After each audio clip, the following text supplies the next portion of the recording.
With a song in my heart, the story of men and their music, of composers who really had a song in their hearts.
Skylark.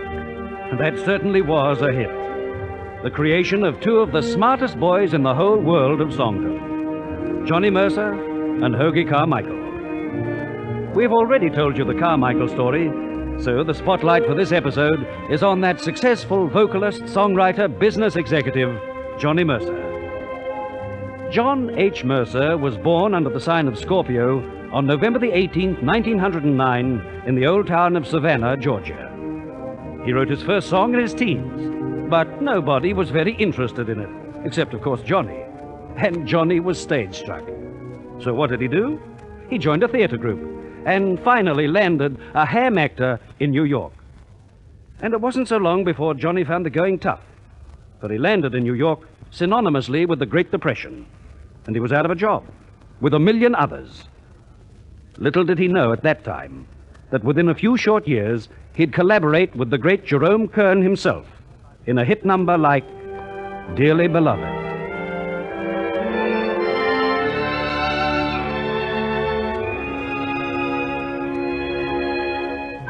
Dearly beloved, how clearly I see, somewhere in heaven you were fashioned for me.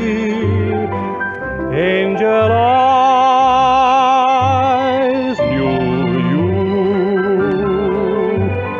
angel voices led me to you. Nothing could save me, fate gave me a sign. I know that I'll be yours come shower or shine. So I say merely, oh dearly beloved, be mine.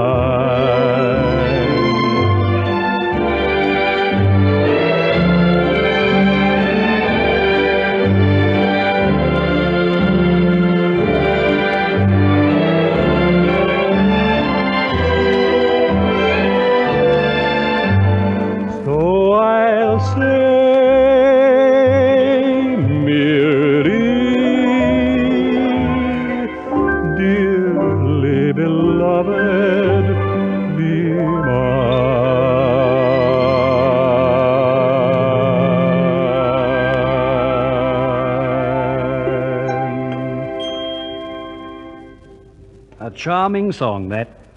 But it was many years after reaching New York before Johnny was to team up as lyric writer to Jerry Kern. He just couldn't break into show business at all. Remember, it was the period when many of the theatrical profession were singing, "Brother, can you spare a dime?" from street corners. Finally, however, he landed a job as a runner in Wall Street. As Johnny tells it, It was just a job, but boy, it helped me get 3 meals a day. And tell me, John, how did you finally break into Tin Pan Alley? Through a break I got with the king of jazz himself, Paul Whiteman. How come? Well, it was this way. I tried every theatrical agency in New York. You see, I still wanted to become an actor. And then? Well, nobody wanted me. Actors were a dime a dozen. And Paul Whiteman? Well, he ran a radio stunt for a vocalist. I used to sing a little, so I entered for it, and much to my astonishment, won it. But what then? Well, I joined the Whiteman organization as a singer. And that made you? Oh, no, it wasn't as easy as that. But my experience as vocalist and compere with Paul's great orchestra gave me the know-how of meeting the right people. You certainly met a great bunch of musicians in the Whiteman Orchestra. I sure did. Chaps like Vic Beiderbecke, Henry Bussey, Ferdy Grofé, a lot of others. They really were the tops. But tell me, Johnny, how did you get around into songwriting? Paul Whiteman again. He introduced me to Hoagie Carmichael. Well, he was having a bit of lyric trouble, so I helped him out. On what song? Lazy Bones. and it was that number, Lazy Bones, that put Johnny into the hit parades. The forerunner of many Mercer hits to come, such as his comedy burlesque hit, I'm an Old Cowhand.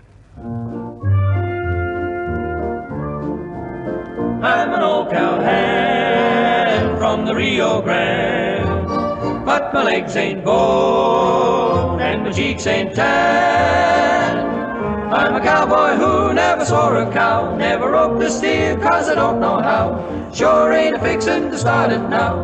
Yippee-i-o-ki-yay, yippee-i-o-ki-yay. I'm an old cowhand and I come down from the Rio Grande. And I learned to ride before I learned to stand. I'm a riding fool who is up to date. I know every trail in the Lone Star State, 'cause I ride the range in a Ford V8. Yippee-i-o-ki-yay, yippee-i-o-ki-yay. We're old cowhands from the Rio Grande, and we come to town just to hear the band.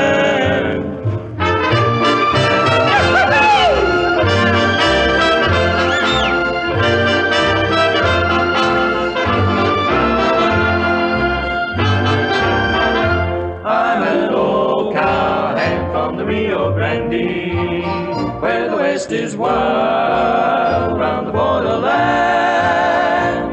where the buffalo roam around the zoo, and the Indians run up a rug or two, and the old barracks is just a barbecue. Yippee-i-o-ki-yay, yippee-i-o-ki-yay, yippee-i-o-ki-yay, yippee-i-o-ki-yay. Some time later, Johnny left the Whiteman Orchestra and sang at different times with Benny Goodman's and Bob Crosby's orchestras. He eventually became master of ceremonies for the famous radio broadcast of the original hit parade. But his songs were taking him places all the time, and he finally landed in Hollywood. Johnny, you've written a lot of hits in New York. Been a bit lucky, I guess. Well, anybody who can write a hit in a climate like that in New York can do better work in this Californian sunshine. I hope it works out that way for me. It will. Oh, we're doing a dramatic film at the moment, and our musical director, David Raxon, has written a really beautiful theme song for it. What's the title? Well, he hasn't given it one, but the name of the picture is Laura. Johnny heard David Raxon's really lovely melody and had no hesitation in writing an equally charming lyric for it. Result? A great big hit. Laura.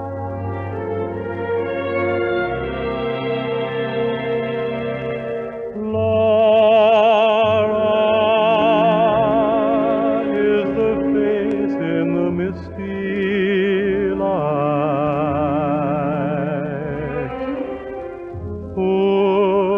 Footsteps hear down the hall.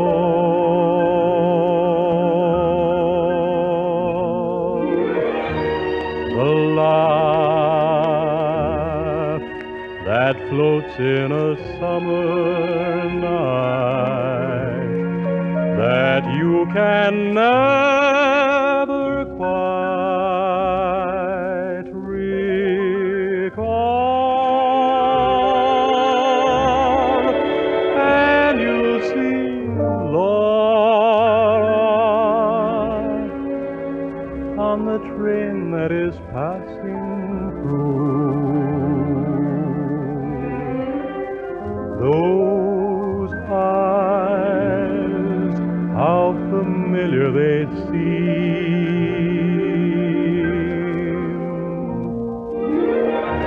She gave your very first kiss to you. That was Laura, but she's only a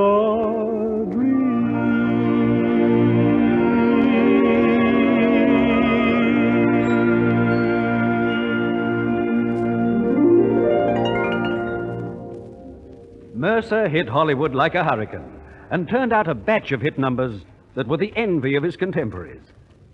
He collaborated at different times with writers of the caliber of Jerome Kern, Harold Arlen, Richard Whiting, Hoagie Carmichael, and Harry Warren. Yes, and don't forget that it was with Harry Warren he wrote the Academy Award-winning song of its year, And that was? the Atchison, Topeka, and the Santa Fe.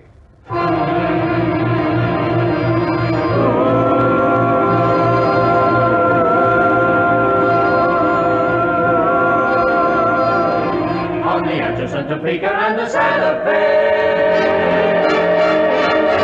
Do you hear that whistle down the line? I figure that it's engine number 49. She's the only one that'll sound that way on the Atchison, Topeka, and the Santa Fe. See the old smoke rising round the bend.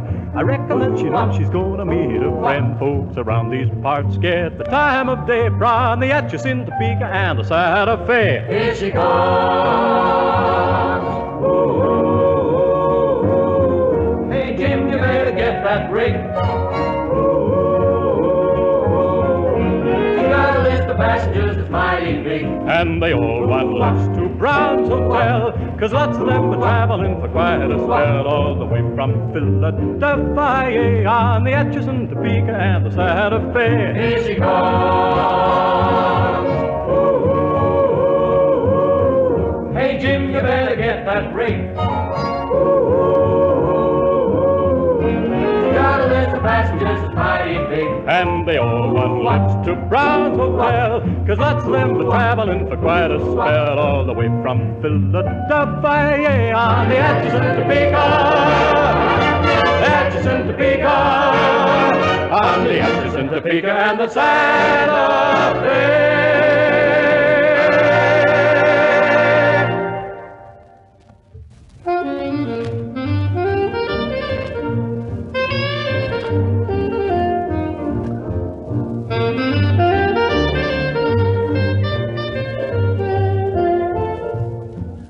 By the time the 40s arrived, Mercer was probably the most successful lyric writer of pop tunes in the business. But from time to time, in like manner to another famous songwriter, Frank Lesser, he wrote both lyrics and music to a song, made it an all-Mercer hit. Such a one was his haunting melody, Dream. Dream when you're feeling blue.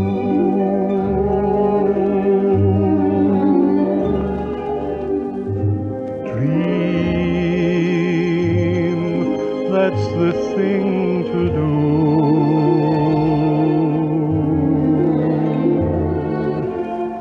Just watch the smoke rings rise in the air. You'll find your share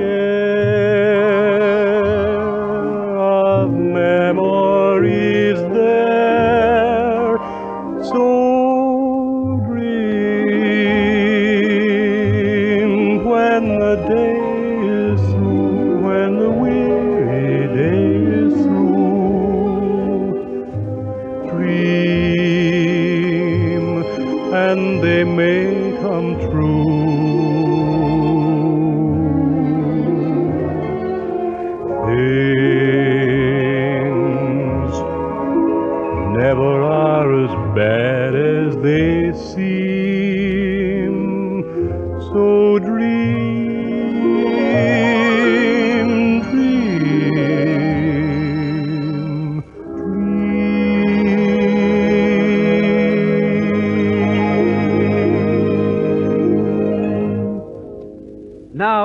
away from the music business, what sort of a man is Johnny Mercer?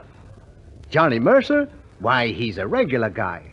A good mixer, likes his game of golf, and for a hobby like Winston Churchill, he paints. Yes, but Johnny favors watercolors. Churchill works strictly in oils. At heart, Mercer is a family man.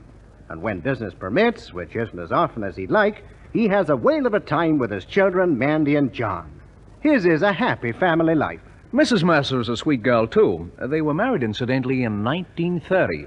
Well, that's a brief outline of Johnny on the home end of things. But in business matters... Mercer has a magic touch. In addition to his songwriting activities, he's the top executive of the amazingly successful Capitol Recording Company. Which, according to Time, sold 42 million records in 1946 and made close on $1 million profit. The secret of Capitol's success is due in no small measure to Mercer's uncanny ability to get hold of unknown artists and make them great. He undoubtedly built up such stars as the King Cole Trio, Joe Stafford, and Margaret Whiting, just to mention a few. Which all goes to show that the struggling, small-time ham actor of the Depression era has gone a mighty long way in the space of 20-odd years.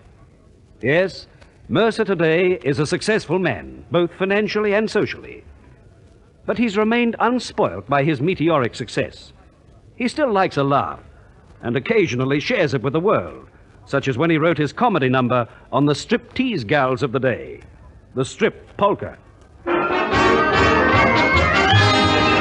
There's a burlesque theater where the gang loves to go to see Queenie, the cutie of the burlesque show. And the thrill of the evening is when up Queenie skips, and the band plays the polka while she strips.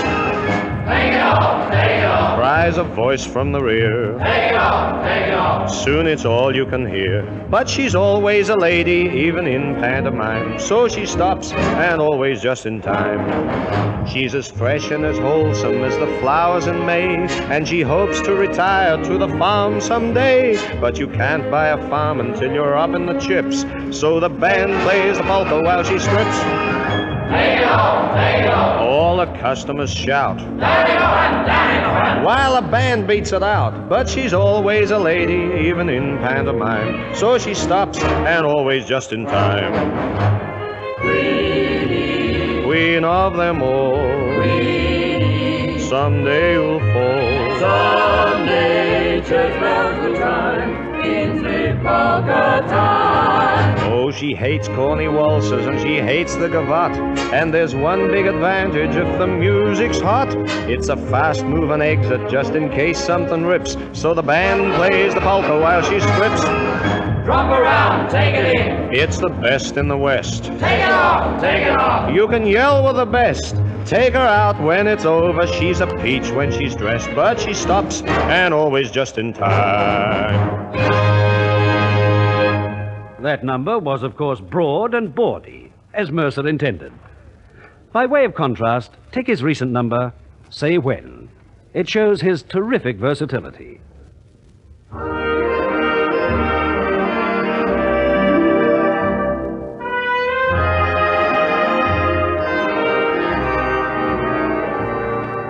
If you've had enough of my arms, say when. If you've had your fill of my charms, say when. You don't need to be afraid to say that we are through. I think by now I know, for my heart has told me so. If you've had enough of my dreams, say when.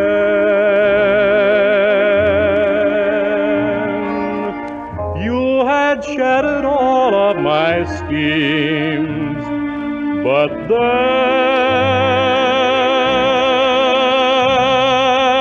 then maybe someday you'll be sorry and want my loving again. So if you want to come back, say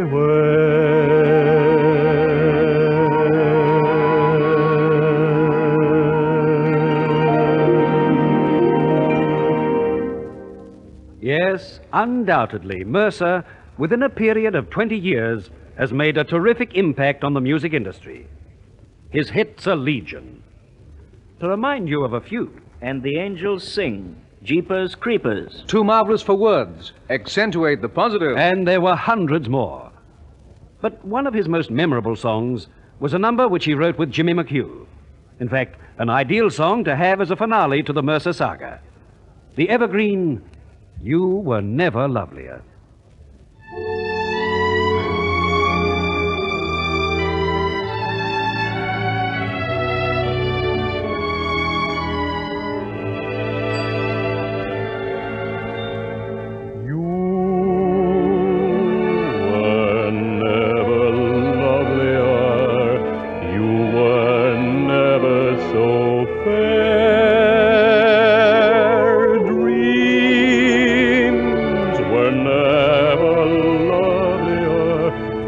Pardon me if I stare down the sky, the moonbeams fly to light your face. I can only say they chose the proper place.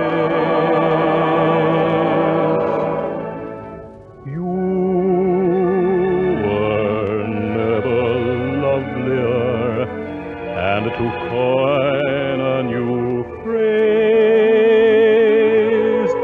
I was never luckier in my palmiest days. Make a note and you can quote me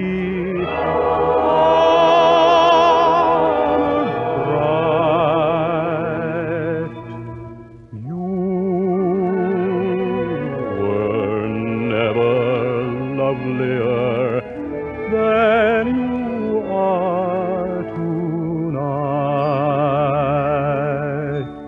You were never lovelier than to coin a new phrase.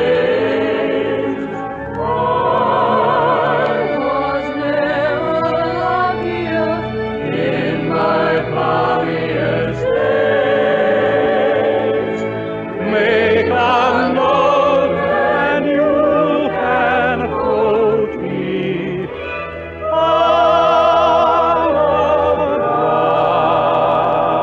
Alright. You were never lovelier than you are